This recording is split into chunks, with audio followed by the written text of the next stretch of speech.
Hi, I'm Hannah Lash, Composer-in-Residence with the New Haven Symphony. I want to talk to you a little bit about my third movement of my Voynich Symphony. This third movement is titled Biological, and it's a scherzo. So the form of this movement relates very much to the traditional scherzo form. So we have sort of an A-B-A opening, which is repeated, and then a contrasting middle section, and then the return of the opening section after that. I want to talk to you a little bit about the material within this movement as well, and how it is chained together to form this whole architecture. So the material I'm using actually relates very closely to the material you have heard in the first and the second movement of the symphony. And the reason for this is that I'm very enthusiastic about creating a kind of an overall architecture for this whole four-movement form, as opposed to creating 4 episodes. So you'll hear this kind of little dance-like thing that begins this movement. You'll hear it first in the first violins and the first flute. And it's a dance in 3, so it feels like a fast waltz, which is very characteristic of a scherzo. And I'll just play you a little bit of this opening material so that you can get a sense of how it sounds.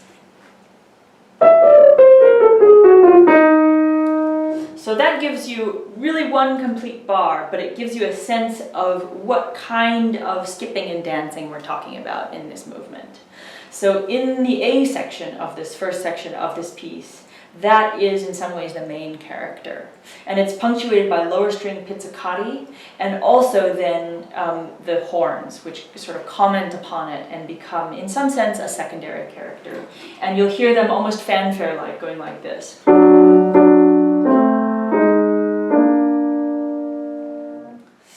As we move into the B section of this movement, the little skipping character becomes a little bit more skippy, and in some ways both more skipping and more fluid. You'll hear it actually changed a bit so that it now sounds like this.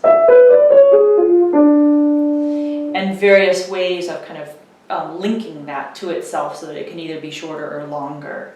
And then the initial character that you heard, that little scale-like thing, it actually keeps on going, but you hear it almost receding as a slightly more secondary character at this point to contrast with the way that the movement opened. Now, as we move into the contrasting middle section, something else happens, and that is that the horn fanfares now take on, in a transformed sort of character, they take on a little bit more importance. So the horn fanfares now turn into a 2-note slur that essentially sounds like this a bit. And you'll hear that in the strings. And so what I'm thinking of with this 2-note slur is that now this sort of dance-like thing that was happening in the beginning, punctuated by this horn fanfare, we're re-evaluating a little bit of how this sounds. So the horn thing now is taking a more foregrounded place, but in a darker and more, a little bit more of a morose way.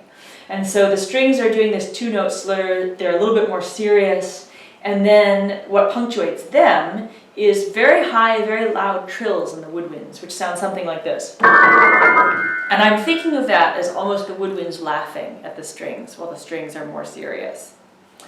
So as this contrasting middle section comes to a close, and the opening material comes back, what you'll hear is, despite the fact that the opening material does in fact return in a very complete form, also these woodwinds continue to laugh at times. And I like this idea that somehow this dance is being now kind of reimagined in a little bit more of an ironic sense because of this laugh from the woodwinds.